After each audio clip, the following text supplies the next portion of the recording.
I dag vil jeg forklare de tre reaktioner, som vi har. Det er en fotokemisk substitution, nukleofil substitution og en addition-reaktion.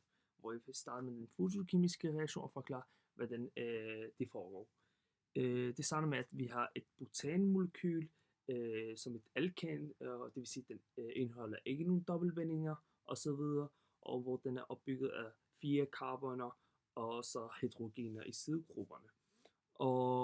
Og så er det selvfølgelig plus dibrom, som er et homoatomisk uorganisk molekyl. Og når vi hører på selve navnet af selve reaktionen, som er en fotokemisk, så foregår det selvfølgelig det med lys. Hvor når vi kigger på produktsiden, altså plus lys, så bliver der udbyttet altså et brom med en af de hydrogener i molekylet, hvor vi får et brombutan som et alkyl halogenet, og så får vi altså noget noget hydrogenbromid, som er et uorganisk molekyl. Så går vi videre til den næste, som er en nukleofil substitution, og her har vi altså et 2-brom-oktan og et hydroxion. Og når vi kigger på de to, så handler nukleofil om at brom og hydroxion bytter pladser, og det foregår i produktet, hvor vi får oktan 2-ol som et alkoholmolekyl, og så får vi altså plus bromid.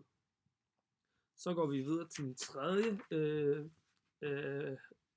som er en addition-reaktion, og her er reaktionen er det, hvis vi kigger på den første, som er but-2,1, og når vi kigger på selve molekylformen i stregform, så kan vi se, altså, at der er et dobbeltbinding mellem karbon. Og her kan vi se, altså, at der er et tomplads øverst, altså selve formen. Og vi har også et plus dibrom, så hvis vi kigger på produktet, så handler den her addition-reaktion om, at den her dobbeltbinding bliver rivet på en måde, og så kan der blive tilføjet de 2 brom på dobbeltbindingsplads, altså på selve de 2 karboner, som det bliver til 2,3 dibrom butan. Og så er vi færdige fra i dag.